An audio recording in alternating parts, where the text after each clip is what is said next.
Real talk, the metaphor messiah, man. I got this one. Let's go. You ever seen the morning star? Mr. Metaphor Messiah, back to show you who we are. I represent a legacy, a pothead like the 70s, a different kind of mind. They say we only speak in melodies. What's going on, everyone? Welcome back to the channel. It's your boy Dead on Dave coming at you live from Germany for your weekly wrestling roundup. Everything that you could possibly want out of a wrestling program, you're going to get right here. We're going to answer all your questions. We're going to talk about all the big stories that are happening. And as a bonus, you're getting the best and possibly last great wrestling journalist in the game today, Mr. Andre Corbeil. How you doing, my friend? I'm doing great, Dave. You sound like you're beginning to get a little bit better here. It's getting better. The voice is starting to come back alive. Unfortunately, throughout the week, my voice was completely trashed to a point where I was not able to make my obligation for the Andre Corbeil Show this week. And then he goes, I can't do it without Dave. I just can't. So he didn't do a show. And I was like, oh, it's my fault. And he's like, no, I love you so much. And you bring so much to the table that I couldn't do it. Oh, like, okay. Just to think, I was going to say, you know what, Dave, it's all right. It's not a big deal, but. Yeah, probably not anymore. Asshole. So how you doing, my friend? Now, I'm doing good, and I'm looking forward to this episode of Ask Andre Corbeil with Dead on Dave, because this is a hot topic that has been trending for more than 24 hours on social media. And, yeah. The big story. It's pretty broken, brother. Everybody's talking about it, man. Everybody's talking about it. It's all over the place. But this is one of those times where just because people are talking about it, it's certainly not a good thing, really, for all parties involved at the moment. Of course, we are talking about the broken brilliance of the Hardys being no more in TNA, which we already knew was happening with them transitioning out very quickly and under very similar circumstances to one of our favorites, the AJ Styles situation. We'll talk about similarities in just a few moments as far as that, but it was different management chains that handled both. We're going to talk about the entire situation. It's very confusing. Whole different structure, Dave. It's the difference from a company running a company to a corporation running a company. So before people get their panties wet and in a bunch, they need to step back before jumping in the tub and realize that before, you know? I think it's important to definitely note that. But the thing is, how both major acts end up leaving TNA is very similar as far as the stories that are being told by the talent. Now, with this entire Hardy situation, it's pretty interesting because over the last year, since really middle of last year, the Hardys were the one major, besides Bobby Lashley, that is, major draw that TNA had. During some of the hardest times that TNA has ever faced, the Hardys were consistently, good or bad, bringing people in talking about them. Yeah, I know you were one of the group of people that didn't like the direction, and I'm not a fan. So, hey, that must be a plus in your mind for the company. Now, you would think so. You would think, right? I'd be like, oh, but it's TNA. They're not allowed to. No. It's all situations, Andre, because if there's one thing that I like less than stupid storylines, it's when wrestlers get fucked. And I believe the Hardys got fucked here. I believe they got bent over and dry fucked with a rod, and I don't like it. I don't like how the whole thing's going down. But the Hardys have also made some mistakes as well. For those of you guys don't know, now there is a pending legal battle over the use of the broken brilliance gimmick, okay, which on its surface doesn't seem like a big deal because, okay, now they're just the Shattered Hardys. What's the BFD? Well, it goes a little bit deeper than that when TNA is sending full-on cease and desist letters to Ring of Honor, the new employers of the Hardys. Things get a little bit more murky and messy, and when you have both sides... No, they don't. They don't, Dave. Really? Okay. They don't. Okay. Cody... Oops, I can't say the last name because WWE owns that name, and WWE served Impact Wrestling to not use that Cody Rhodes combination together. So what the fuck is the difference? And I'm hearing a lot of WWE fans ignoring that aspect, because there's ignoring the difference. business. Let's separate ourselves from a fan aspect here, Dave. No, there's a big difference, This is though, and I'll tell all you in a minute. business. There's a huge difference. This is all business. So go ahead, brother. There's a huge difference between these two situations. Cody Rhodes was just a name.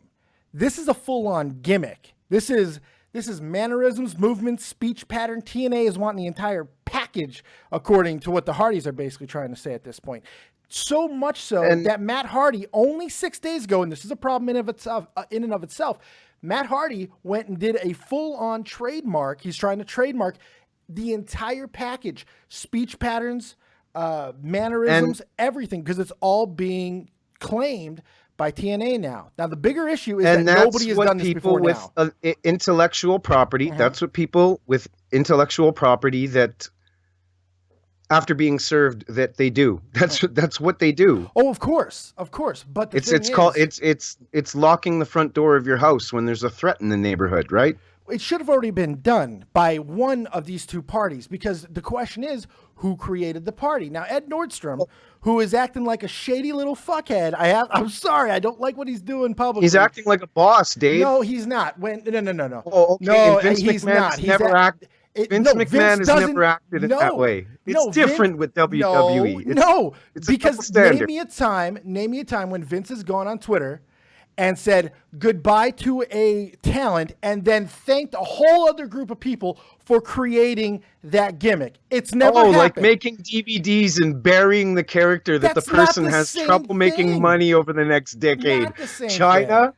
China, there's another. That's a self-destructive person. That's not the same. That's a different situation. She created the mannerisms within her gimmick, the creative control within her gimmick.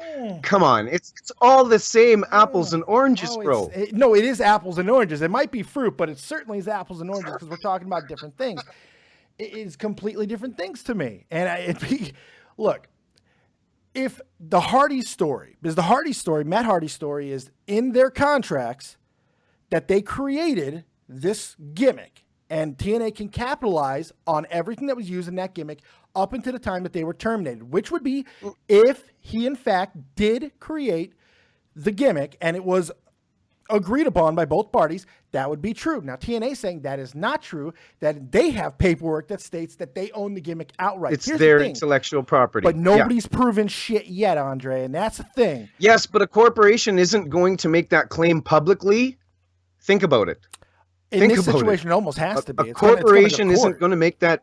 Corporations usually shut their mouth when it comes to legalities and speaking publicly about it. They're not, though. They let the lawyers do the talking. They're not, though. They let the lawyers do the talking. I'm going to throw it at you like this, Dave.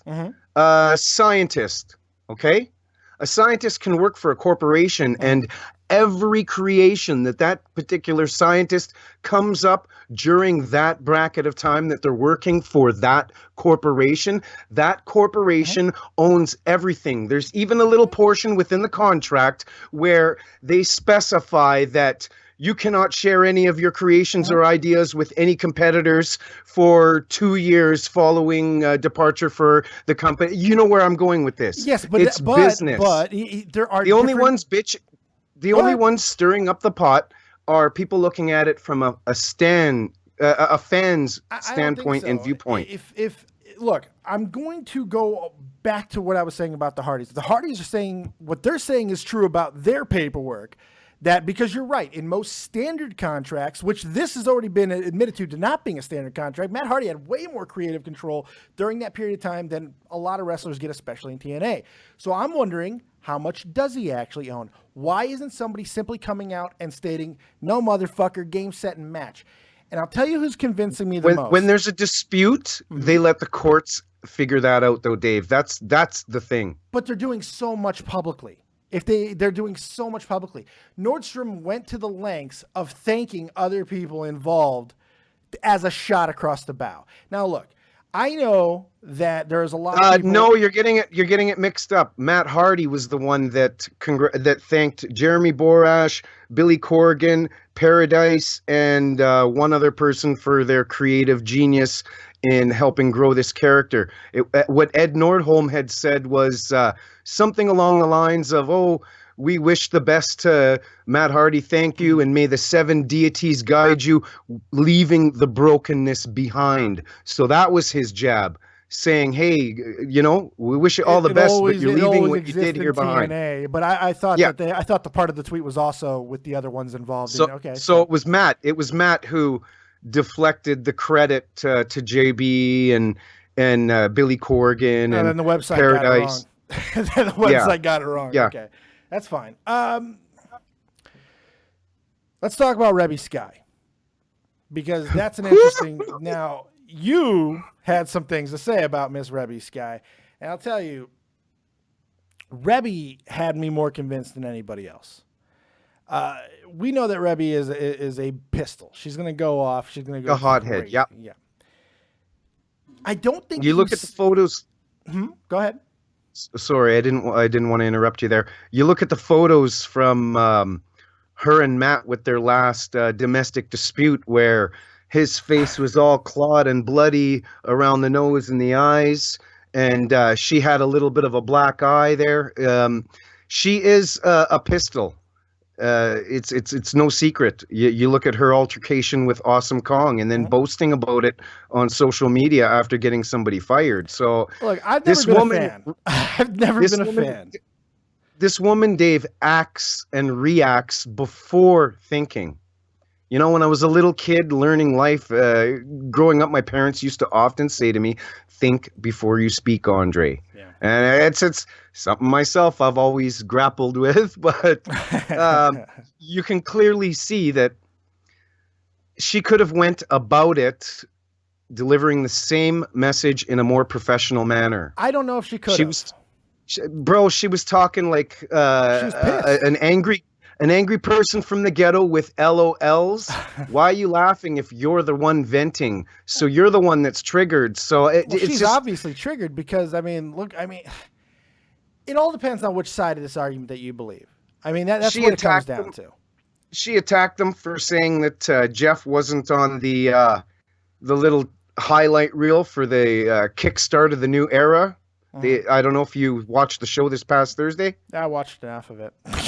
they see, yeah, you don't like the product, and that's fine. But they had a highlight reel with the history with AJ, Samoa Joe. Yeah, I know, and they neglected to have Jeff in there, which Angle is petty, by was the in way. that reel, and she tried to shit on the company, saying that, oh, you gave no attention in that reel to Jeff Hardy, who gave himself for 7 years. By the way, since you wanted to try to hit me up with WWE double speak earlier, I'm going to do the exact same thing to you, because if there was a wrestler that you were fucking supportive of, and WWE just completely dickishly leaves them out of a promo, leaves them out something about that was very important to the history of their company, you'd be the first one to call them out. And so many people would, and you know that to be true.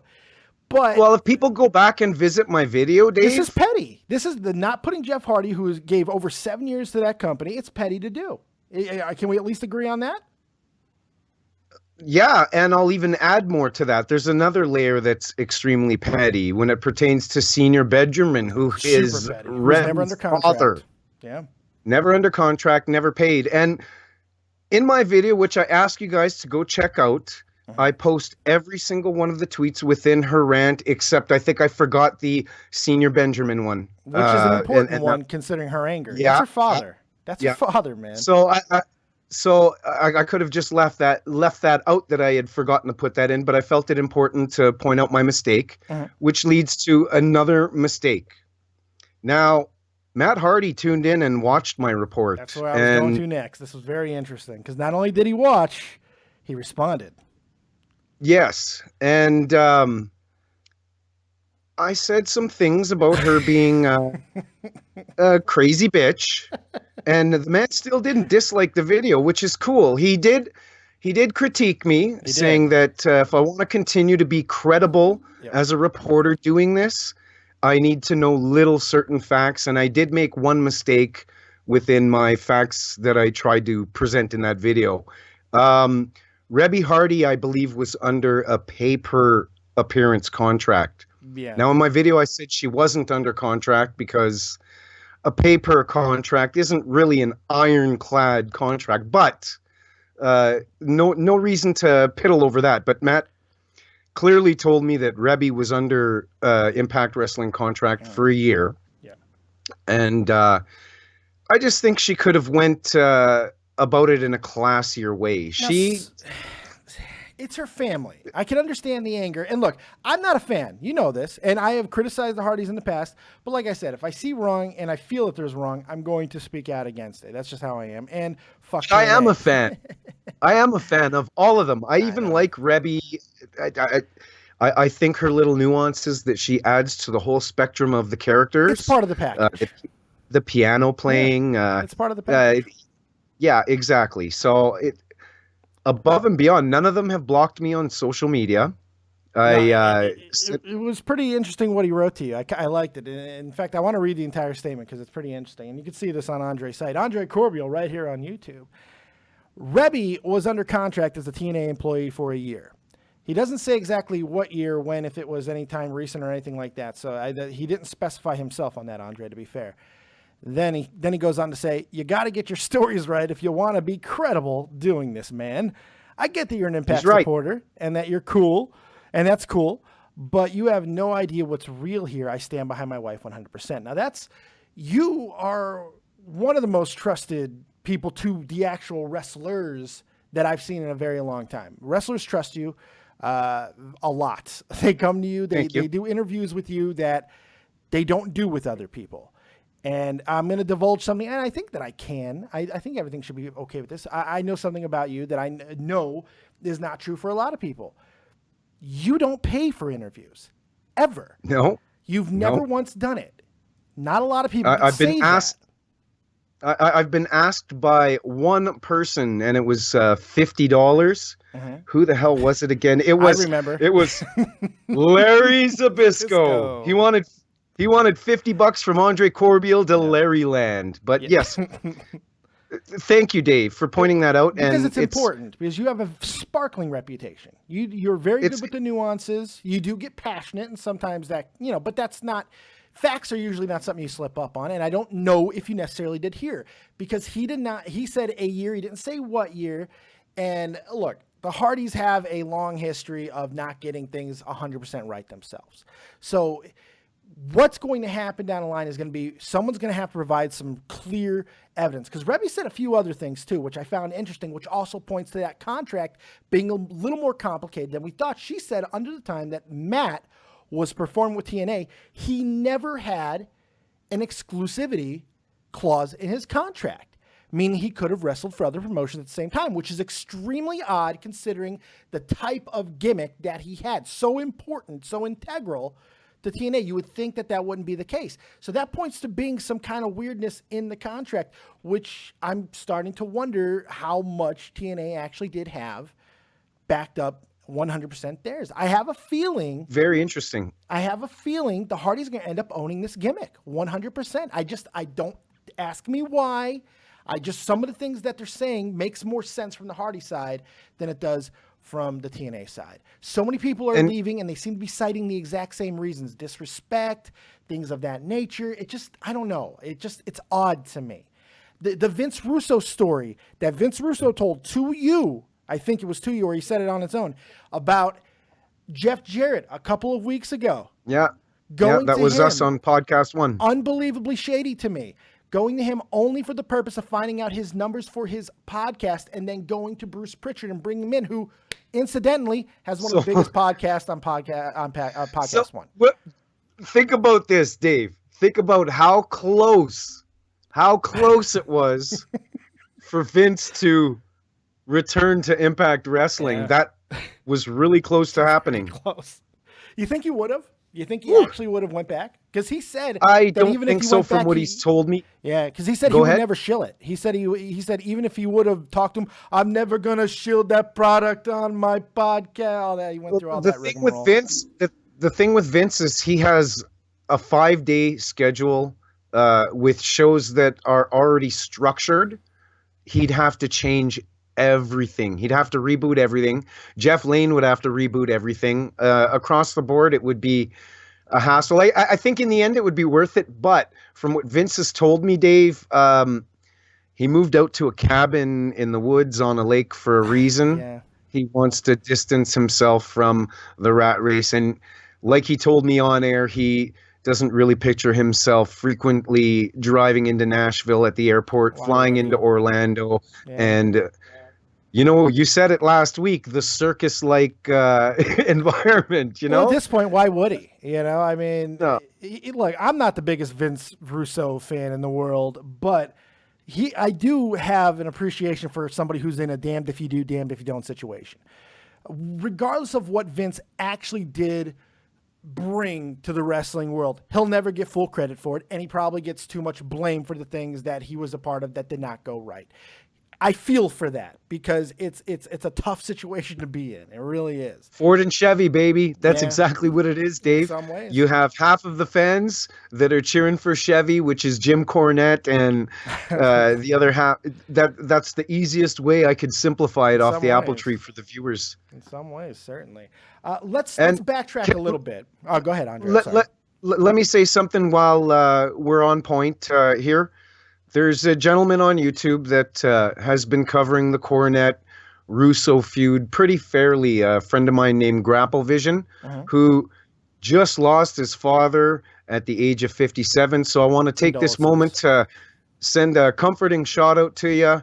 And, you know, if you need to talk, I lost my mother when she was 37. So if you ever feel frustrated and like you need to talk to somebody, hit me up, brother. So fans of Grapple Vision, if you're watching this show or interacting today, send your regards to Grapple Vision, all right? I had to get that out there, Dave. No, absolutely. Our deepest sympathies. 57. I lost my dad young. About 12 years ago.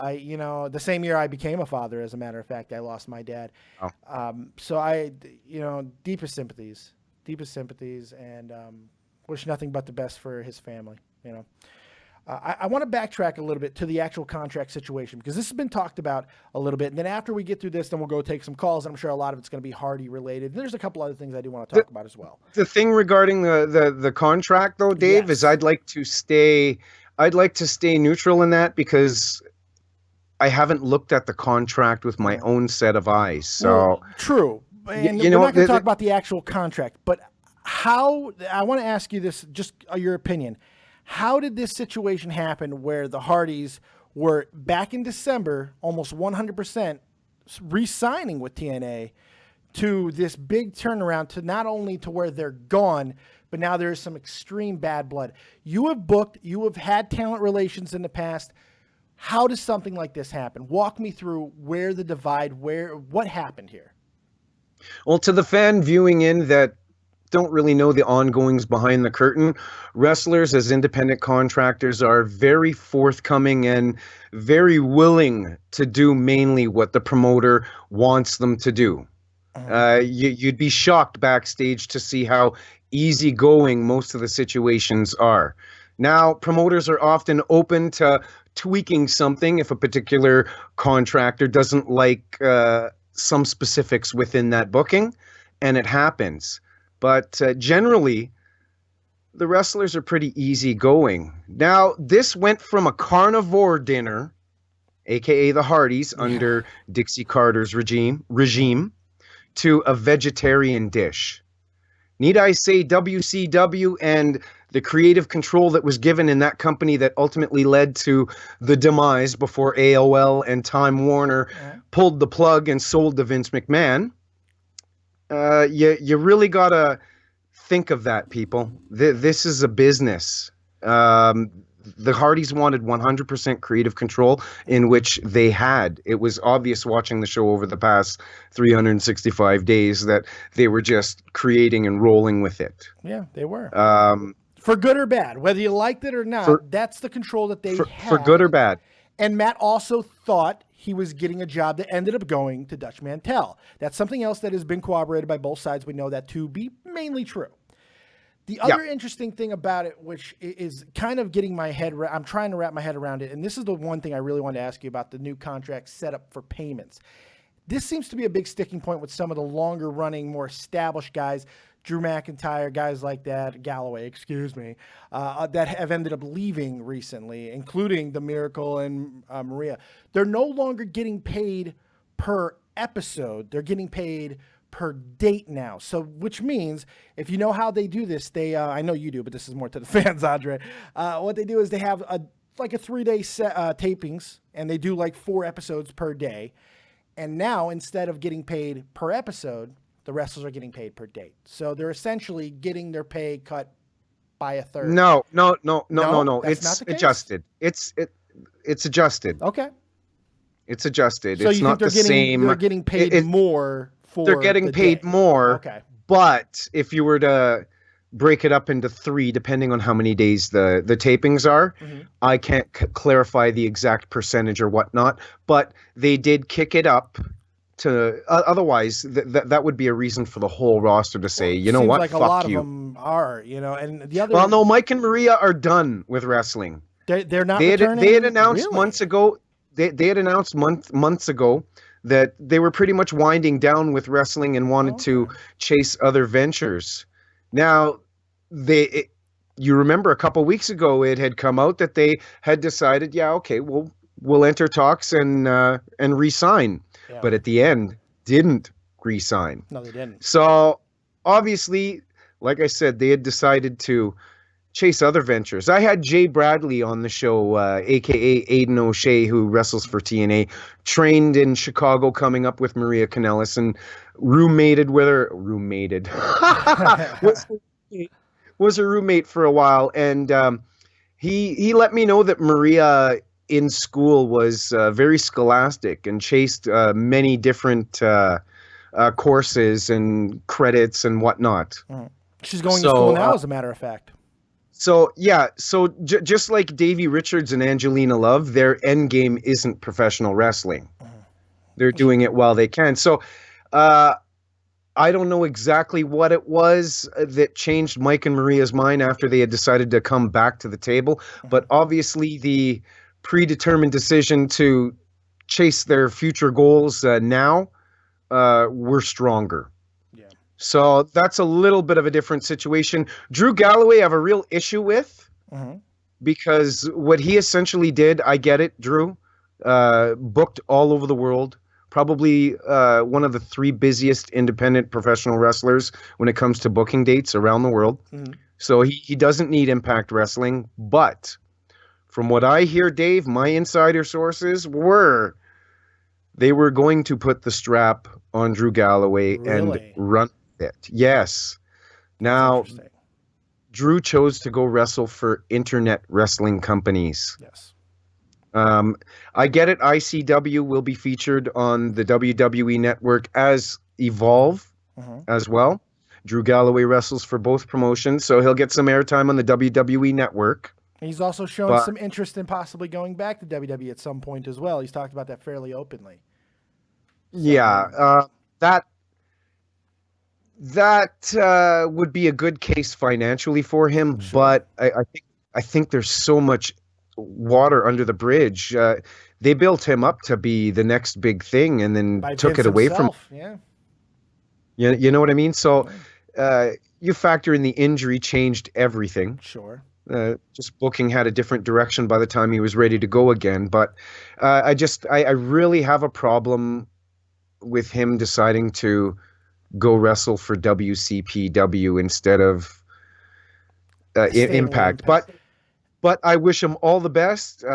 He's a very agile, talented big man that was done wrong in WWE. That's one of the small points, finer points that Impact Wrestling did well, was feature Drew Galloway. I think they made him a bigger star. In some regards, I think so. I think he did a lot of it himself, though. I got to be honest. I never saw it in him in WWE. I really didn't. I didn't see it. I did not get it. I didn't understand it. And I was like, they did the right thing by moving on from him. That being said, he reinvented himself. It looks like he put on more muscle mass. He looks bigger. He just looks more of a man now than he ever. You know what I mean? He looks like ominous too. Ominous too as well. And he's really learned the craft really well. I like what he's doing at the moment. Now, he's an interesting case, and I'm glad that you brought up how busy he is, because the last big sticking point, that there's been a lot of rumors on it. Maybe you can shed a little bit more light on this. 10%, baby. 10%. Now, this is the big one. I think this is the one. Now, this is crazy. For the people who don't know, in the past, basically, while there was some exclusivity, but not full exclusivity, wrestlers could essentially, within reason, wrestle where they wanted. They could book other dates, and that was completely fine. Now, under this new regime, Impact Wrestling now, excuse me, wants to make sure that they are approving all outside the promotion dates, and they're getting 10% of whatever the wrestler is making outside of the promotion. Now, we know that to be true. You just corroborated that yourself. Now, let me ask you straight out. Is that right? From a business standpoint, it is. Is it right to the wrestler? You think of sure, they're not touring, sure, especially with a company that's giving them an international and global presence on television on a weekly basis. 56 weeks of the year. These guys can come in, shoot their clusters, which are the Impact Wrestling tapings, and then go handle all their other business. So, like we talked about with Marty the Moth, it's better in a health standpoint, in a non-breaking down of the body standpoint. So I think if the company's going to give them a feature weekly spotlight on television markets, I think the company does deserve a 10% kicker, just like a manager does to a talent. Like Bobby Heenan used to say, you know what I mean? I get a certain percentage of Andre the Giant's money, and it makes me rich. You know. I think that's probably the best argument in favor of what TNA is doing. I think that there's a lot of argument against it, but I think from a business standpoint, I think you're making the best possible argument that you can make. The fact is they're taking risk by letting these guys travel around the world and take other dates. So 10% does seem fairly reasonable to mitigate that risk. That being said, TNA has been struggling for a while. There's been a lot of problems with pay in the past and all kinds of things, and that we don't know is 100% fixed. Now, we're assuming with Anthem that it is, but we don't know. Difference between a company running a company and a corporation running a company. It should be fixed. That corporation, if they ever run into money troubles, can take something out of the Fight Network, can take something out of, you know what I mean? But from a wrestler standpoint, these wrestlers who have been with the company, and a lot of the ones who have left, like 9 or 10 of them left in a 2-3 week period, they were the ones who were there during the other regime. Now, do you think that, logically, some of these guys are having a little bit of problem believing, going, look what we just sat through, and now you want to take 10% of our money without any guarantees that any of this is getting stabilized. We're not automatically now drawing 600,000 views an episode. We're still under 300K.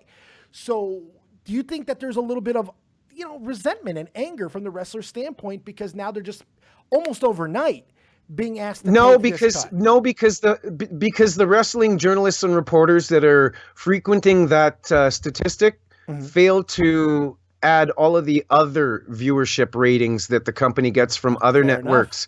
There's I'm sure most wrestling fans that are in the know are aware that Canadians can watch Impact Wrestling on the Fight Network, which is the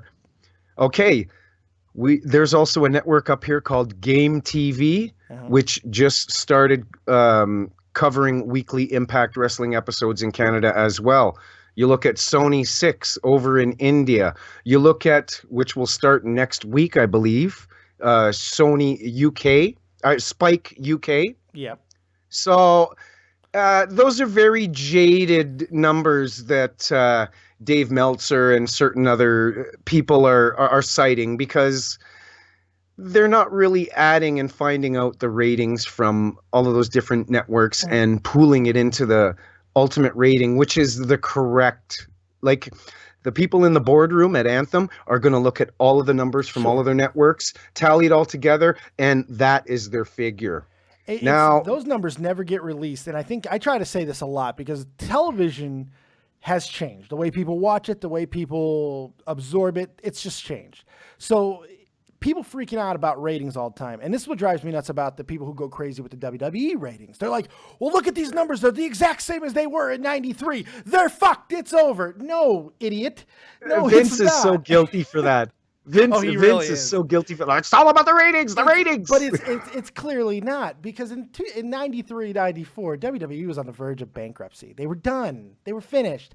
Right now, they are making hand over fist money. They're trading at over $20 a share. They're doing okay, you know? Because they changed their business model. Yes, they did. It depends. It depends on the business model, Dave, whether ratings do matter. Because for some companies, ratings are all of the matter. It all depends on the structured business model. WWE is one of those juggernaut instances that it doesn't affect. It doesn't really matter. They got a movie side. They got the network side. They got animation side. They've got all of these different avenues. They got a music side, for Christ's sake. If they do start delivering like 1.5s on the USA, then that'll be cause for alarm, because there is enough importance within the ratings. Oh, sure. But because 2019, they got to renegotiate. They got to renegotiate their advertising contract with USA. So yeah, they don't ever want to go that low. And to be fair, I don't think that they will. The numbers tend to go back up when the time is right. But here, so technically, Dave, when you factor in all of those networks, I guarantee you the numbers in the millions. Really, for people. You still think they're drawing millions? India, buddy, 900 million people. No, you might. You know what I mean? Even if 5%, if 5% of the population, like, come on. It's I don't know. It's the look, everybody's so used to the Dave Meltzer model. You know what because I mean? He's going off of that one network, the Nielsen ratings. To be fair, I mean, look, Dave Meltzer's not a fucking rocket scientist by any stretch. He's got a good track record. I'm not shitting and making the guy. Depends on the era, because he's had a really bad track record at times. But lately, he's been accurate. He's got it's like he's talking to Vince or something, because my God, he's been very. He's definitely payroll. He's definitely under the payroll of the WWE umbrella to some certain, just like Paul Heyman was when he was running ECW. Trust me. Very good point. Trust me. Corporations have these little loopholes. Oh, you know what I mean? Sure. It would be collusion in other places, but not so much. I get what you're saying. That's interesting. Just like businesses can use the tax loops to get the best products to help their business run fine-tuned, you know? So bottom line on the Hardy situation, because I know how passionate you are about not only the wrestling industry, about wrestlers in general. If you have to give your verdict here, who's at fault, man? What's going to be the outcome of this? Who owns this gimmick? Does it matter ultimately? And who's at fault? Who's at fault?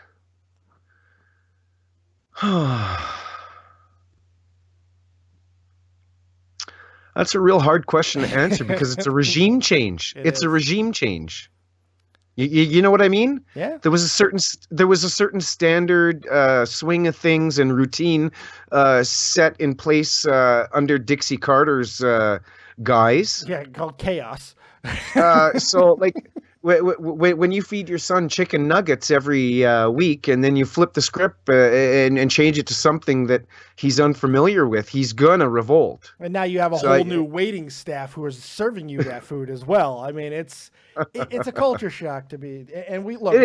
You just said it better than I did, Dave. It's a culture shock, especially with the people that are brought in, who are in some ways, very traditional-minded guys, and it's going to be very interesting to see how that works out.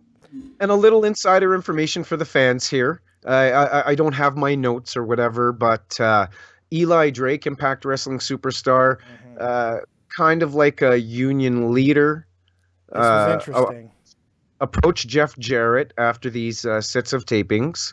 Not super angry, but just to point out the fact of how heavily Bruce Pritchard and the new management coming in were bashing the state of the prior product.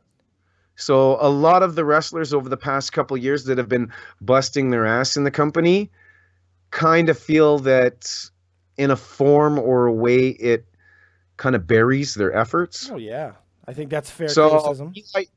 Eli Drake approached Jeff Jarrett, brought that up, and just basically brought his attention for future tapings to, you know what I mean, be a little bit more, what's the word I'm looking for? Light. Not so, not so heavy-handed with it. Now, there are some reports on this that confrontation got to the point of almost being ugly, but it was backed off. Now, look, I wasn't there. I'm sure that you know a couple people who might have been, so you have probably a better information than I do. But it is being heavily reported that it wasn't as nice as you may have just categorized it. Now, I don't know at the end of the day, but still. I hope they get it off. You know news, eh? I'm just going off what I read, man. I threw a pebble in the puddle, and instead of a ripple, it was a splash. You know what I mean? Off what I read, brother. I don't know, man. Okay. The other thing I want to bring up to you in some WWE-related news, then we're going to go to questions. We're going to take all your guys' questions on Skype. David Vancura, DAVIDVANCURA, and, of course, the number 702-751-2902. We're going to do that in just a moment. But the one thing that I wanted to talk about was something that happened on Talking Smack this week, the after show for SmackDown. Oh, nice guns. Take us to the gun show, Corbeil. That's what I'm talking about, baby boy. Daniel Bryan and The Miz had another heated exchange, which they've become kind of known for. And Daniel made fun, The Miz made fun of Daniel for once again not being able to wrestle. And it seemed like almost once again between them, possibly another off the script type of situation where Daniel Bryan said, no, they won't let me. Now, you wait and see what happens in a year and a half, which, not coincidentally at all, is when his contract expires with the WWE. This, of course, sent out a firestorm of he's wrestling again, he's going to go everywhere. There's all kinds of people who are reporting that Daniel Bryan is already developing a new, safer style and that he is targeting C-Mill as his ultimate destination. All of these. He wants to go to Mexico, huh? Yeah, which makes no sense to me. So I have two questions for you. The first one is, what do you read into this situation, if anything? And two, should any wrestling promotion in the world take a chance on Daniel Bryan after he publicly admitted that he has had seizures due to his concussion syndrome? You say Daniel Bryan, but I'm going to switch a name to a word, and that word is liability. Mm-hmm. Now, unless it's a somewhat shady promoter that has a percentage of shadiness in his business operational, you know what I mean? Oh, absolutely. I don't see it happening. WWE, don't let him come back for a run. If you want to have one match, like we had discussed, I believe it was on one of our Andre Corbeil shows. Yeah, we have discussed this. Let Bryan Danielson come in for one lightly worked match. We all know that The Miz can work a light style. He's not a stiff wrestler. He's an entertainer and a damn good one. I think that's fair. Yeah. I really respect the man's craft. I do. Especially from where he came from. This is MTV, you know. Like he went from actual liquid shit in the ring to a pretty goddamn polished in-ring performer. I mean, and not enough people give him credit for that. Does that really deserve credit, though? Putting the time in deserves credit, sure. But when you're surrounded, when you're a runner, when you're a track runner and you're surrounded by the best runners in the world, your fucking running game is going to go through the roof. Good point. So, kudos for him for sticking it out, putting in his time. He's got a main event of a WrestleMania for the World Heavyweight Championship under his resume. The hottest diva I can think of. Oh, God, your Maurice Love coming out again. Holy shit. Yeah, buddy. Oh, yeah. That's a superstar crush right there. Yeah, a little bit. I don't blame you, by the way. No judgment. No judgment. You know, it's normally I wouldn't like a woman to put her hand in my face, but she can put whatever she wants in my face. Anything. I don't care what. Does not matter. Anything. Now, the first part of that question, do you read into anything of Daniel Bryan's words other than just him being that wrestler that we know him to be, wanting to get back in the ring? Do you think there's anything behind his words? Being a wrestler is almost like a form of being a drug addict. Yeah. Now, whether it be booze or cheers, as long as it's not silence, that's a drug for each and every one of these superstars. And when the light gets turned out, they frickin' yearn for it. How many superstars over the years, Dave, have you seen come back that had said that they were done with the business and never come back. Time and time and time again. See it all the time. How many times has Terry Funk retired?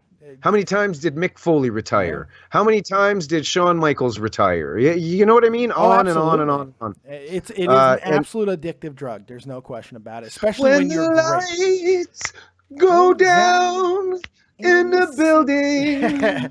Hey, you got my goat by just doing some freaking Journey, my friend. What was that? Doing Journey is a good way to get me nice and some loving, touching feeling, if you know what I'm saying. Oh, yeah, yeah. My dad's favorite band, Dave. One of my favorites as well, to be I always love Steve Perry. Even the Asian guy that they got to replace him is phenomenal. He's really good. But that's neither here nor there. Journey, yes, I'm going to sound old saying this, but Journey is definitely my top 3 rock ballad bands. I think they're top my top 5. I think they're certainly up there. I love Journey. To go back to your point on Daniel Bryan, wrestle once, brother. Wrestle once at WrestleMania. If you guys want to tease and build this up through a whole year, you're in a management role position. You can fuck with the Miz all year long. And hey, think about it. Now, one thing that we really haven't talked about is I think it's fair. I think it's fair to say that in Daniel Bryan being retired and all of this, WWE has been fairly accommodating. They gave him a nice little role with the GM ship. Now, granted, they had him under contract. Basically, they were going to say whatever, and he was going to do it. I get that. But they've been pretty good to him. I think that's fair. I think it's fair to say that. It seems like they've been pretty damn good, and they didn't throw him back to the Wolves. They seem to actually care about his well-being. Do you think Two that's reasons. Fair? Okay. Absolutely, Dave. 2 reasons. 1, they wanted to keep him and protect their interests. Yes, which is fair. 2, they didn't want him to go elsewhere and risk injury. And that's the dangerous point in this whole situation that you brought up regarding Daniel Bryan's fire, need, wants, and willingness to come back and return at some point. I think 1 match is fine.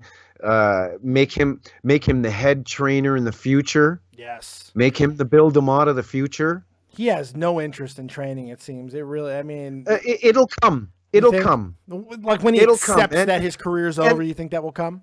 And just as a guy that's done some booking, I'll throw something, an idea that'll just come into my head, you know? Okay. Imagine him training a next generation of superstars, and all of those top superstars in his training regime come out to fucking Raw one night with him as the badass leader on the mic, placing the orders, and do next right. Yeah. I could see that. You know what I mean? Absolutely. Would you not like that? Oh, of course I would. Of course I would. And it still keeps him involved. Yeah. It keeps him involved. He's still around the pop. That's the thing with this GM role. He can come out in the ring and cut a promo, get a pop anytime, get that little rush that he yearns for satisfied, that craving.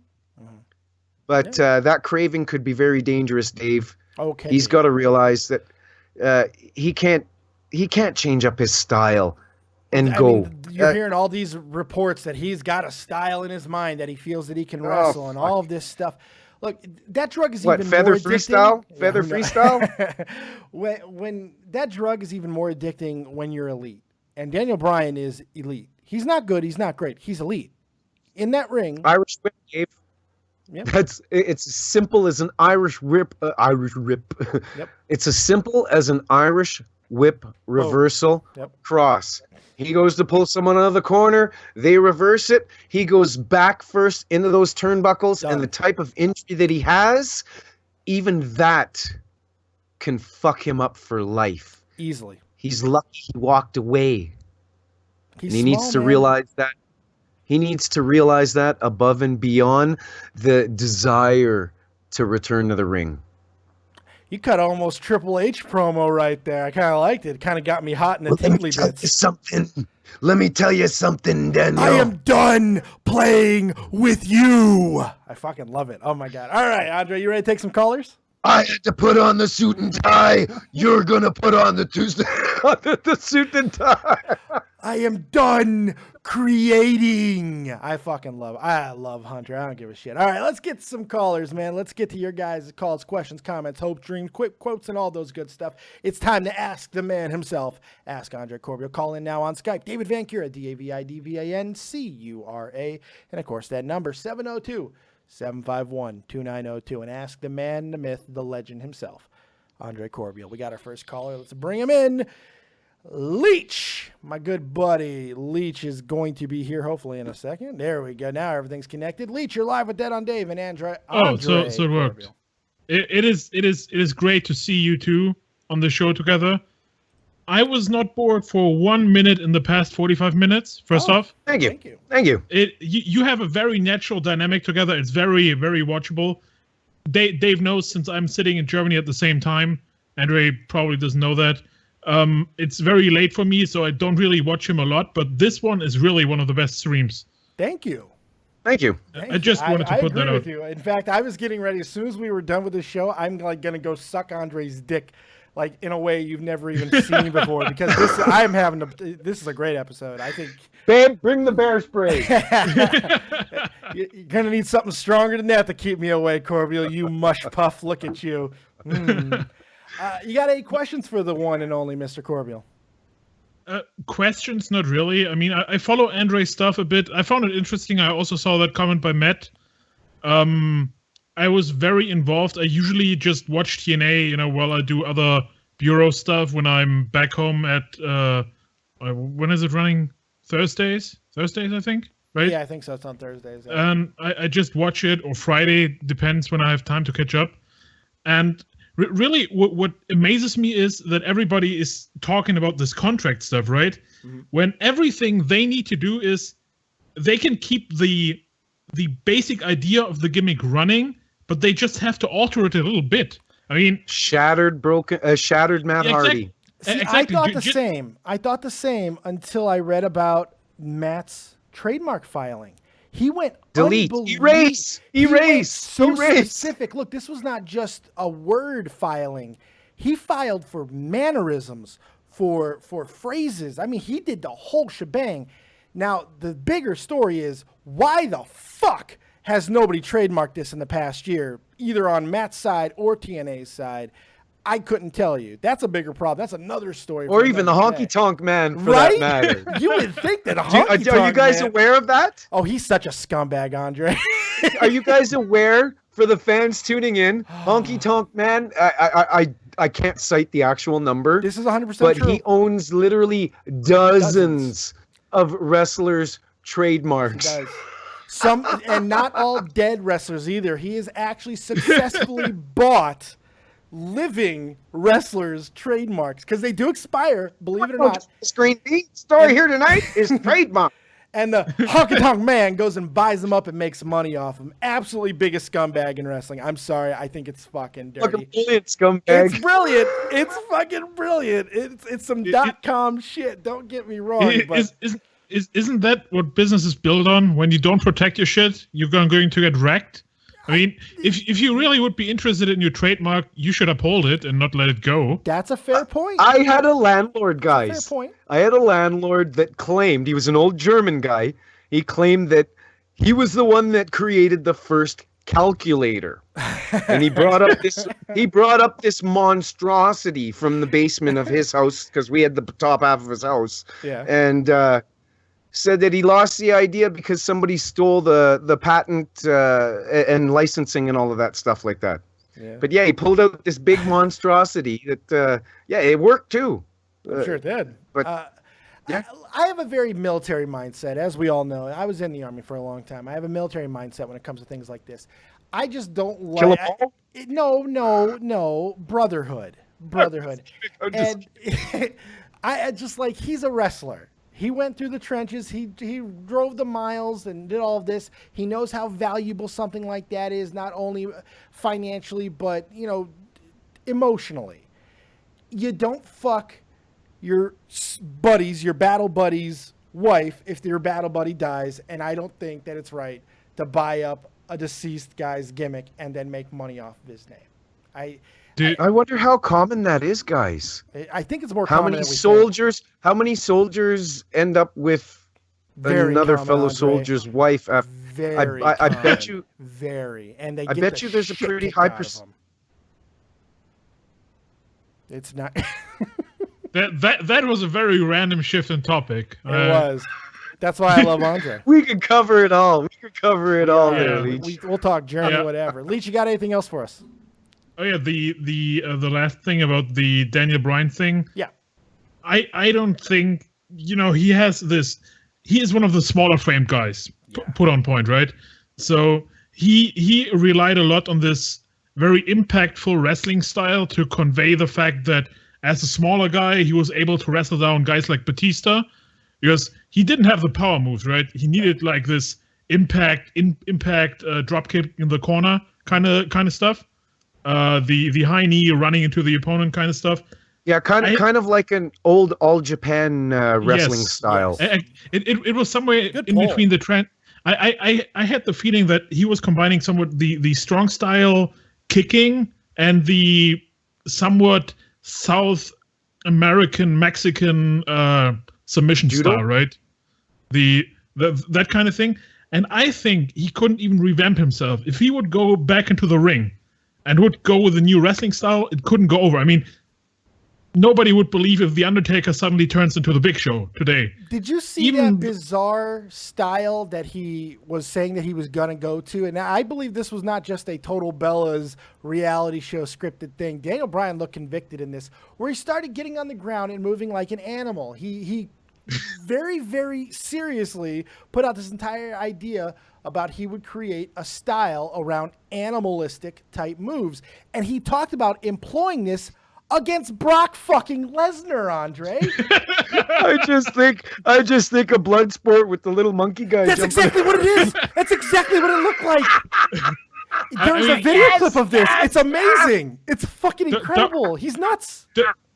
Don't you see the gobbledygooker with this Brock Lesnar? Hey, that was a WrestleMania? Guerrero, buddy.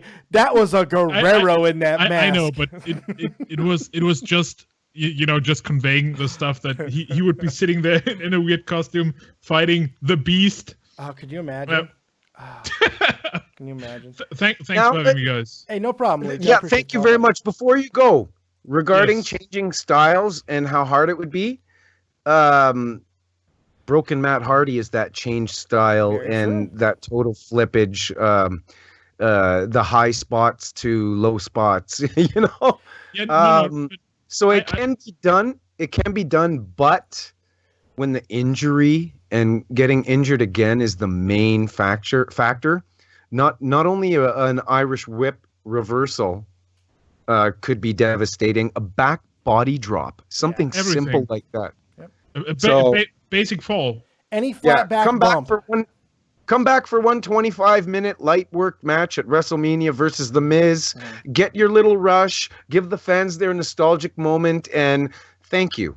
Yeah, that's it. I mean, even a fucking arm drag impact could fuck him up. Just falling over a wrong bit. I'm strong. Look at those Peace guns. out, guys. Look, all right, Leech. Thanks Have a good night, buddy. Good call. Good call. That's nice to hear. We kept the listeners entertained up until taking the calls. Yeah, I think so. It's always nice to hear that. Makes my dick hard. Makes it nice and rough. All right. Holding the fort. Wish I could use it. I'm telling you, I'm standing a little tall. Manly man. Hole sticking out. I'm glad you brought that up about Matt Hardy's style change, because I think that's something that he doesn't get enough credit for. But I'll talk about that in another show. We got another caller. Andre, I got to hang up on you to bring in another guy.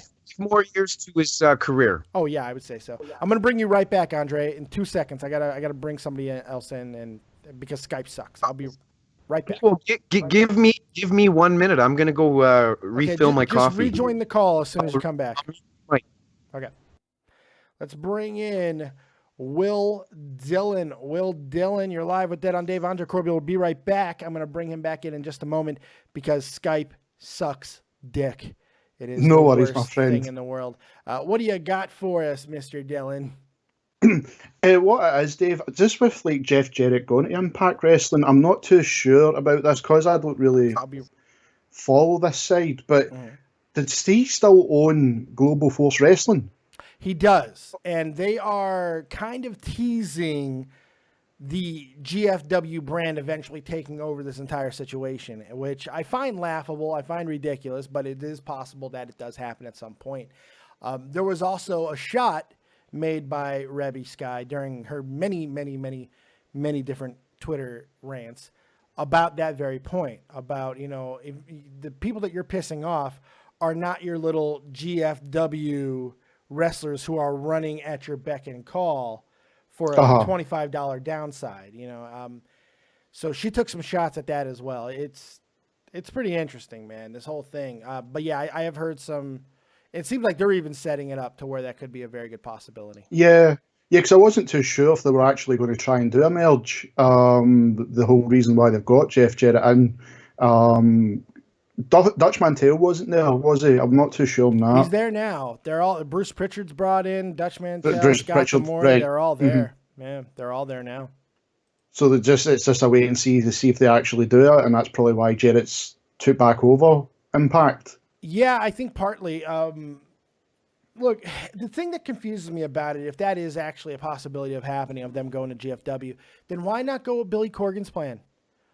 Billy Corgan had a great plan. He wanted to sell the tape library of TNA. He wanted to sell it completely. He used that money to fund the next generation of what TNA would evolve into under the Impact label. Why not do that? Why take a brand that, look, okay, GFW, what does it really have going for it except for having all the paperwork established, which, okay, is fair. Doesn't really have any other value. So why is it okay now, but it wasn't okay then, when they could have maintained a sense of independence? Now they're under a conglomerate. Now they're under a corporation, and they're essentially going under the same plan, allegedly, that Corgan wanted to go under, but just different people running it. It's kind of weird to me. I get that there are upsides of keeping the TNA name for yourself. That's, you know, they're just putting out this AJ Styles DVD and all of that, which would have been lost if they would have sold the tape library and everything. But I'm wondering just how much money that's going to bring in, when that tape library could have been worth, I think, to WWE right now, millions. Samoa Joe, Bobby Roode, you got, what's his fuck? Not only AJ Styles, of course, but Eric Young. So many others who are coming over. Yeah, Austin Aries, Kurt Angle going into the Hall of Fame. I mean, there is money in that they could have used. So I don't know. It's LB One of a Kind Elite says, Globe Force Wrestling, Jarrett has said that it will stay its own separate brand and become a second show under the Anthem banner. He has said that, but there's also been some rumblings, and the fact that they're bringing it up on TNA television at all, even in some form or fashion, is a little bit of a troubling sign to me. I know what he has said, but this is Jeff Jarrett that we're talking about. And you know, I don't know. One of them says Corgan's plan was stupid. TNA should keep all of everything they own under. Oh, come on, man. That's just WWE hatred stuff. That's all that is. Because I don't know. Let's bring in Andre Corbeil. Let's see what he has. No worries. We're bringing him in, the man, Andre Corbeil. There he is. Andre Corbeil joining us back. You there, buddy? They laughed at me, but I, the master technician, will rule them all. Oh my God, Corbeil. Do you see my little monocle? Yes, I see your butt plug that you stuck in your eye. That's brilliant. The fools! How you doing, Will? Not bad, Andre. How's yourself, my friend? Planning to take over the world, my friend. Good God. And with a partner like Dead-on Dave, I shall succeed. Will asked a pretty good question. What the hell was that, Dave? I was helping. That sounded like a shmoo or something. My voice is fucked up. Leave me alone, you meanie, you big Canadian bully. Is anybody dead? Oh, Jesus Christ. What are you using, a Men in Black thing on us, trying to fucking erase our minds from your weird fucking character? What the hell? Well, it doesn't fucking work because you remember that I tried using the thing. I don't know. Shucks. Will just asked a pretty damn good question. Will, you want to repeat that question for Andre Corbeil? Yeah, Andre, it's just to find out how with Jeff Jarrett now going to Impact Wrestling. I wasn't too sure if he still owned Global Force Wrestling, and will they do a merge to bring that unit over to the Impact? He is still the majority owner of Global Force Wrestling, which hasn't been seen on any national cable television deals. Fortunately, on this last episode of Impact Wrestling, Cody Rhodes showed up with the Next Generation Championship title. And then we have Magnus, the Global Force Champion, returning as well. So it might be an idea to do a different type of takeover reboot. We know that they brought in a handful of GFW stars a year ago and did a weekend TV taping block with that as a storyline, but maybe they can really go full bore. And all of the superstars that have been there the past few years, like the disgruntled ones, like Dave and I had discussed with Eli Drake representing the boys. Yeah. Maybe that they could turn it into, to quote Jeff Lane from the brand, maybe they can have like a New Blood versus Millionaires Club kind of battle. Oh God. I'm just saying. Now, the interesting thing about that is there has been a lot of rumor going around that the plan looks to be possibly being a full rebrand under the GFW name. Now, by bringing in that title and stuff, that is kind of set off. Maybe that could be the case. Now, what I brought up to Will, and I'll bring it up again to you, is how does this differ from essentially what Billy Corgan wanted to do, which I know that you were a proponent of. You supported this. Billy wanted to sell the tape library and then essentially using that money to help rebrand TNA as Impact, going their own way and forging their own independent future. Now it seems like they might be taking the first steps of doing that anyway, but with Jeff Jarrett and GFW, what do you think about that? Is there differences? What's the similarities? And if so, what's the better move? Well, some of the speculation surrounds the green in the wrestling part of the new Impact Wrestling logo. But from a business standpoint, they just spent all of this money promoting, rebranding, bringing in the owl with the photo shoot, the real owl, not that pathetic one. Fucking owls. All man. To do it again in a couple months as GFW, who has never even been seen on a national Doesn't make a level. lot of sense. I think it would be an extreme mistake and error from a business standpoint. So I would like to think that that's some YWC reporters trying to get some views and maybe some conversation going. There's nothing wrong with bringing up conversation, but trying to sell it as possibly coming down the turnpike, that's a different story, you know? To be fair, this so they would have to rebrand twice to answer your question if that was the case. Now, to be fair, it does sound like a Jarrett move, though. Like, when you're thinking about Jeff Jarrett, it sounds like something he would kind of, like, it'd be great. No good son of a bitch. That Jeff Jarrett never drew a dime. His father, I love the man, but that Jeff Jarrett, self-centered son of a bitch. I can't even stutter doing Jim Cornette. Good God, yeah, no, that's pretty spot on. That's pretty spot on. I just couldn't find the words, guys. You did well. You did well. It's interesting. There's somebody in the chat who thinks he knows something about something, apparently talking about tape library and everything. Let me ask you a question about that entire situation.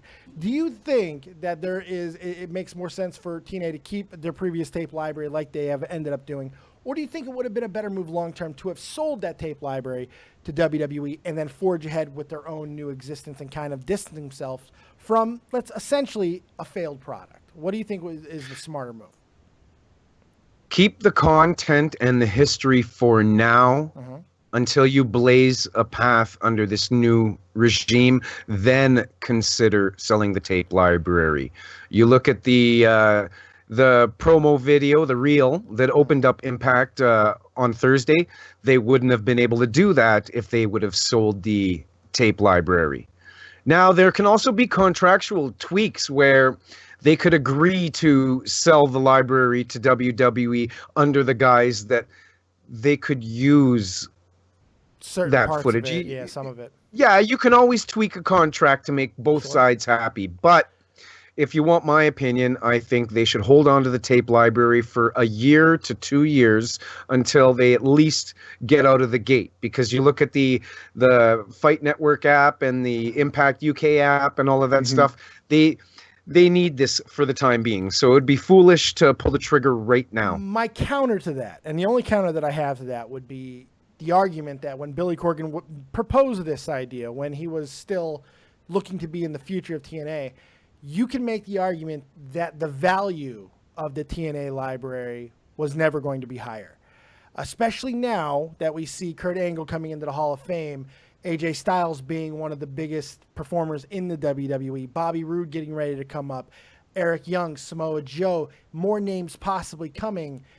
That value of that library is never going to be higher to WWE than it is at this moment. In a year or two, they're not going to pay as much. Now, that's the one thing. I disagree. Really? I disagree. Really? Because once the global audience, which WWE has, 80% of the professional wrestling audience is or has been captured by World Wrestling Entertainment. Once the fans, the casual fans that don't know who these guys are, get to see these guys on the WWE stage, it's going to make them want to dive into their prior history. It'll create a higher level of interest, bringing the stock of Bobby Roode, Eric Young, Austin Aries, AJ Styles, Samoa Joe, even what's his fucking head from fucking Idiot Boys there, the New Day, Xavier Woods, who was Consequences Creed. So the more of these Impact wrestlers that get to display their craft on the WWE stage, I truly think that vault continues to rise in value, Dave. I'm gonna disagree, because that's cool, and I'll tell you why. Because in a year or two, we don't know how many injuries or that little thing called age takes its toll, and how many of these 40-year-olds and close to 40-year-olds will be done with the business. They're right now getting their pushes. They're right now getting the limelight. Kurt Angle is going into the Hall of Fame now, not 2 years from now. That's why I think the value might still be there in 2 years, but it's not going to be as high as it is right now. I think the WWE a couple of months ago would have paid upwards somewhere between $4 to $6 million was the valuation that the numbers were being thrown around for that tape library. They're never going to pay that again. They have no need. AJ Styles is turning 40. Bobby Roode is 40. In 2 years, neither one of them might be with the company. Samoa Joe. So there's going to be a limited amount of WWE showcasing of these TNA stars, with the bulk of their showcased performances while they're pushing owned by TNA, which will make their value rise. Well, but it also depends on what TNA's status is in the next 2 years as well. You know, I mean, no, that doesn't matter. That doesn't matter. Even if the company goes out of business, there still will be an owner of that library who will. You know what I mean? Absolutely. If you need that, say you're a comic collector. Say you have the bulk of a series and need one comic to complete that series. Eventually, you're gonna salivate enough to pay more than you want to pay to get that final piece in the archive together. So the longer that crazy old guy holds on to that classic comic, the more that comic is worth, unless he dies. Here's the thing. That crazy comic collector, depending on the individual comic, which I think you can relate to an individual wrestler, depends on what's going on in the pop culture world. You look at some of the comic books that have recently skyrocketed in value because of the Marvel and DC universes going to film. That money that those comics are worth now, they weren't 2-3 years ago. Now they are, and in 5 years from now, they may not, depending on how some of these movies do over the next 4 or 5 years. That's why it's striking while the iron's hot. And that's why I liked what Corgan was going to do so much. I thought it was a brilliant idea. I thought distancing yourself from something that has failed and trying to create something new and using the money from that past that somebody still actually wanted to do it was about as brilliant as it gets. Now, could Corgan have pulled it off? I have no idea. And that's a real, genuine reboot. Yes. Yeah. They're trying to reboot the company right now, or as Vince Russo says, regurgitate with bringing in the old guard. Yeah. But I truly believe that the longer they hold on to that library, the better. And like you said, Dave, these Impact wrestlers that are in WWE have a very short window. So if some of them get injured, that even ups the value of the library. You look at Austin Aries, for instance. Let's say his eye injury caused him never to return. And you know what I mean? WWE fans would clamor and want to see footage, even though that they can see some in ROH and whatever. Sure. There's always another way. No, yeah, very true. But yeah, if you want that hockey card or baseball card and it completes the collection of that specific team that you're trying to gather, you will pay more than you're comfortable paying. Yeah, no, I think that's fair. Will, you got any other questions for the one and only great Andre Corbeil? No, guys, that's all. Thanks for taking my call as always. No problem at all. Can you Will? spin that title for me? My US spinner. Can you spin it for me? Oh, no. I think this one's magnetized. Oh, no. Oh, Christ. I've got the edge one up the stair. I need to get that put on my wall. That's the I've one got the that edge should spinner. be shown right now. The edge one, at least, is fucking cool. Now all I think is about is John Cena with that thing right there. But Dave, that's the championship spinner one. That one is the worst to even get it to sit sure right. it That is. US spinner one's actually not that bad. But as soon as it's up in the wall, you'll get to see it instead of my Transformers behind me. All right, Will, I appreciate the call, buddy. You have yourself a good night. No worries, guys. Thank you. Once again, I got to hang up on you again to take another goddamn call because Skype is the worst. So don't go away. Don't go pee, old man. Don't do anything. I'm going to bring you right back in 2 seconds, okay? I love you. I'm going to make him spit one day. I'm going to make him spit up. Spit up all over the place. Let's bring in Mystic. I know she wanted to call. Let's bring her in. The one and only, the ravishing, the beautiful Mystic. She's here. What's going on, Miss Mystic? Hello. I'm going to bring in Andre as well. Okay. You looking all nice and purty. Thank you. Did you get all purtied for Andre Corbeil? That's hurtful. That hurts my soul. I got purtied for camera. Here. Oh, so it has nothing to do with either one of us old fucks. It's just because the camera. Lovely. Welcome back to Ask Andre here on Dead on Dave, the German edition. Eating some German spicy pretzels. Got my monocle in, and you know. My. Good God, Andre, you are a Where's force the of sauerkraut nature. at? Unstoppable. Where's the sauerkraut at? In my fridge. Actually, no, Hi, it's not. We Mystic. don't have any. Hello. All right, Miss, what nice do to you got meet you. for the great Andre Corbeil? Well, I don't really have a question. I just want to argue on the side of Reby Sky. Okay. Stand by your man.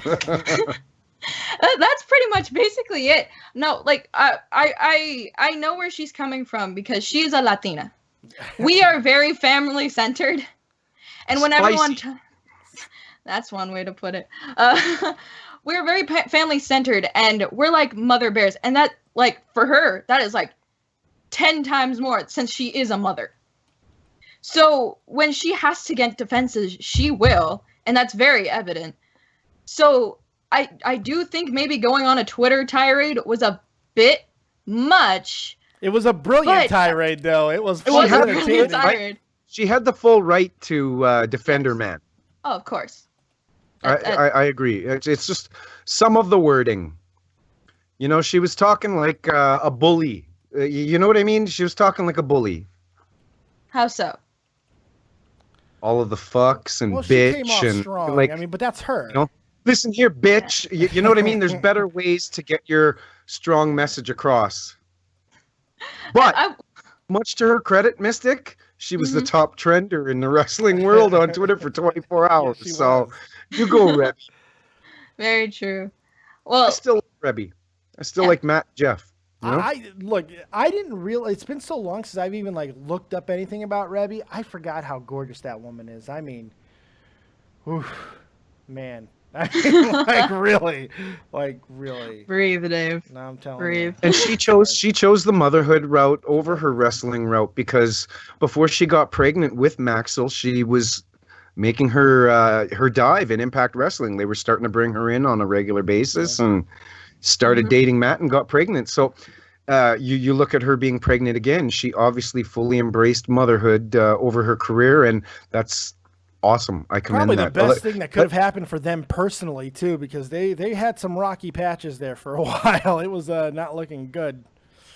Well, yeah, like I said, you look at the mugshot photos, but like Mystic said, these Latina women, when it comes to family and loves and whatnot, a little fiery. I think it's understandable too, especially when you feel, and maybe not 100% wrong, that you were the one thing that people were coming to the entire product for during a very down period of the company. I mean, maybe she feels they're owed, and I think that you can make an argument that she's not 100% wrong there. No, she is not. It's a tough one. Like when it pertains to the sacrifices that she highlighted in those tweets, I'm all for it. It's just the delivery. Fuck. To me, that's the way she came off. She argued like a woman. I'm sorry. No, she didn't argue like a woman. She I had more talked to like that. I had more to that. A guy. I had more than that. I was gonna say she argued like a woman who had more facts on her side that people know. That's how I. Well, she was providing the narrative, right? Yeah. Well, I mean, like I said, I have a feeling when all is said and done, they're gonna own that gimmick 100%. Very true. I just got a feeling the way that they're talking. That's unbelievable confidence. And he beat him to the fucking trademark office. Now, obviously, they're going to contest the trademark, and it's going to go to court. It's just going to... I want to know who has it in their contract. And if, by the way, if nobody has it in their contract, if it doesn't state either one way or another, the person who... It's going to go to the Hardys. Because I was saying regarding the scientist earlier and the contract, it like you just said, only Dave, if it's there. All depends on what's in the fine print. It's got to be there, so... Mystic, but yeah, I support. Oh, I'm sorry. I support her for supporting her man, and I support Matt for standing by his woman. Absolutely, that's what family does. I'd love to see him punch you. That'd be hilarious. At the end of the day, when I shot the video, I had no idea that either of them was going to see it, and I'm just glad at the end of the day that neither Reby nor Matt blocked me or took offense. Yeah, that was very good. I think you should fight him. You guys are the same age. No, Matt's a class act. Matt's a class act. No, fight him. It'd be great. Think about the views, Andre. Think about the views. For you and me. I will erase him. Erase. Erase him. Oh, my God, how good would that be? Mystic, anything else for the great Andre Corbeil? Actually, yeah. Continuing on this topic, there was actually a comment like in the chat that I honestly thought like was quite interesting. It was from CompuConch, and he said, "Is there a possibility that Red's nastiness has damaged their image, no matter where they land in the future?" I personally think not. It all I depends. feel like it was kind of valid. It's an eye of the beholder situation. I personally. I actually have more respect for her after this. I do. And I can't even tell you, I do. I just, because I feel that they're in the right. I could be proven wrong. Okay, you're a wrestling promoter. Mm-hmm. This is MDV right. Wrestling, Mystic Dave Wrestling. Okay, you guys are promoters. Mm-hmm. Would you want to bring somebody in like that could expose the inner workings of your company just by getting frustrated? That's the question, right? It's like, is it just to squeeze? Maybe Mystic looks a little confused there, so I'll reword it. In my video, I covered it after seeing this public rant talking about the insides and the ongoings of the business. Mm-hmm. If you were a promoter, wrestling promotion, would you not have a little bit of a reservation after seeing her behavior now on? I'm not saying it's a kicker, but I think her behavior would cause second guessing, at least for contract wise or booking wise. There's no question about that. In football, in any other sport, in any other job, performance evaluation, attitude and personality always come into play. There's no question about that. But on the other side of that, it's one of those situations where if they were actually done wrong in the situation, something like that could be looked at as not only a liability, but something that could possibly be, you don't fuck with these people, you know? I mean, like, I don't know. Yeah. At the end of the day, like, look, I'm trying to defend it, but thinking like a businessman, you're 100% right. You have to look at it and be like, do we want to take these aging superstars with a gimmick that they feel is 100% right, and then on top of it, we have a fiery, loose cannon who could potentially go apeshit if we don't do them 100% right. I would have a hard time getting them on too. No, I think you're right. I'm just trying to play devil's advocate. I guess what I mean, Mystic, is if you're part of a locker room, the issues amongst the locker room stay amongst the locker room. They don't. Any coach will tell you that. Any coach will cover those kinds of altercations up in the media and sweep it under the rug and deal with it on the side. Yeah. Everything okay? He's about to get murdered on camera. This will be interesting. I don't know. I heard a ball drop outside the door or something. That was me. I just hit puberty. I almost snotted in my coffee. Yes. Thanks a lot, Dave. You're welcome. Thanks a lot. You're welcome. There is nothing better in comedy. There's nothing better in comedy than a spit take. That is the ultimate goal of anybody telling a joke is to get a motherfucker to spit up while drinking. It's the greatest thing in the world. It's better than sex. No, it's not. No. Oh. I need sex desperately. Anyway, okay. Anything else, Miss Mystic? Do you have anything else for the great Andre Corbeil? Very great. Also, I got to give you credit, Mystic. Thank you for bringing up that point by Copy Conch. That was actually a really good point to bring up, and I think it's important to note that he is the one who had that idea, and I'm glad that you brought that up because it was a good point. And we appreciate varying opinions here. Absolutely. Mm-hmm. Nobody's opinion, unless it's laid with tons of facts. But I'm no expert. when it comes to free thinking, nobody's frowned upon here. So I appreciate you coming, and we even got along with differing opinions. Absolutely, you know? Yes. Surprise, right? It's amazing. We didn't call each other names, and that's what it's all about.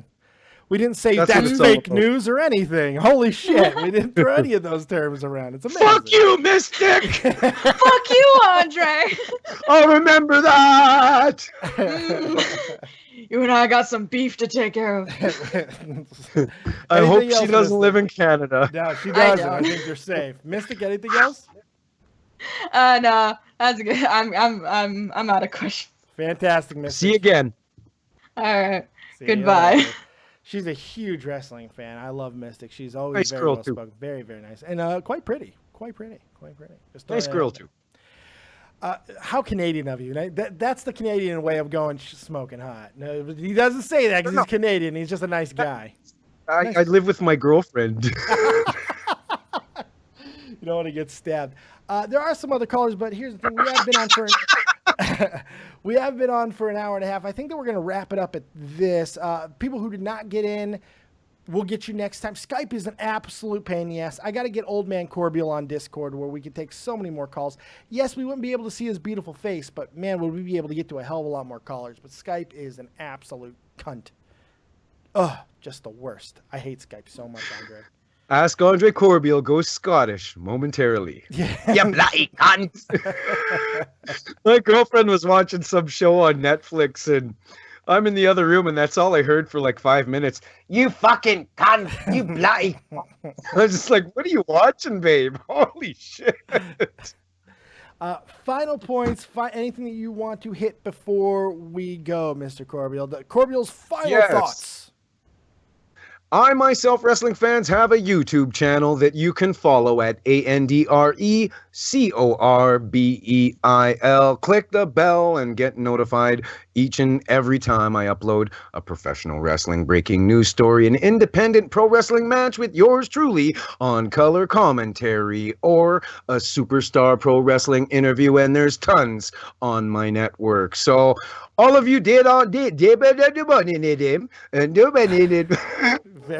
you dead on Dave YouTube subscribers, make sure to add me into this loving professional wrestling group. There you go.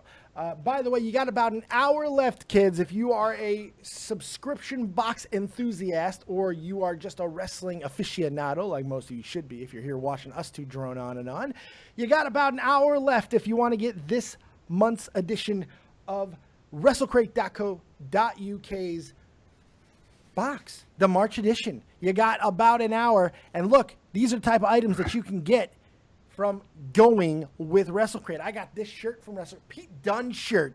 Gorgeous red shirt. Look at this. You got this 2 sweet foam hand. All these wonderful things. Kevin Owens vinyl pop. All kinds of stuff. Good prices. Even better, if you use promo code DEADONDAVE for your first block, you will get 10% off. So it helps me, helps you, helps everybody, lottie-dottie, everybody. So go over there. It's in the description box. Click the link, use the promo code DEADONDAVE, and everybody's happy. Andre Corbeil, thank you so much. You were fantastic. And 10% makes a big difference, wrestling fans. Yes, thank you. I should just mute my fucking mic when you're cutting promos. Whoopty! Oh, Carl Gibney says no, it's already up. It ended at midnight. April's crate is already up.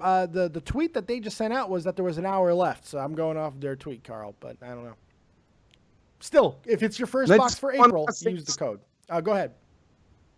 I'm still talking over your promo. What a fucking dick I am. No, you're good. It's completely fine. Go ahead. What do you got?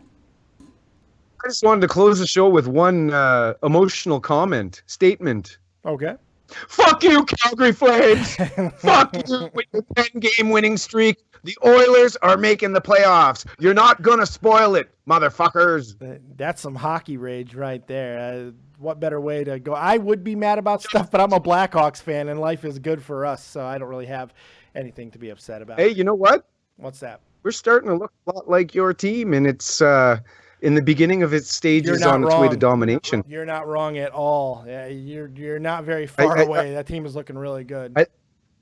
I think we are the next Chicago Blackhawks in the succession of things. I really think so. As long as management doesn't fuck it up or injuries derail, it's hard to argue. It really is. Yep. It really is. Tune in next week where Andre Corbeil strips naked. We just lost all of our viewers. That's worth price admission right there. Thank you guys very much for joining us right here on Dead on Dave Productions for your Sunday show, Ask Andre Corbeil. Hopefully all your wrestling needs were satisfied, and we will see you next time right here and also over on Andre Corbeil's channel, where we do a weekly show, the Andre Corbeil Show, together. We'll be resuming it this week, and we got all kinds of things to talk about, and apparently a new co-host as well, which 5-minute Q&A segment to close out each and every show, Dave. Yeah, I wasn't one aware. Singular Q&A topic. We're gonna hook the fans in. Oh, that's right, fish hook. One topic every week, 5 minutes. The topic will be covered by this new co-host, and then your job as the viewers is to interact in the comment section below. There you go. It doesn't get any better than that. So tune in for that, and tune in next week right here on Dead on Dave Productions for the next iteration of Ask Andre Live. We'll see you next time. Keep it copious, and remember, as always, if you don't have talent, have talented friends or an Andre Corbeil. See you next time, kids. Peace! Fuck you, Calgary! Ah.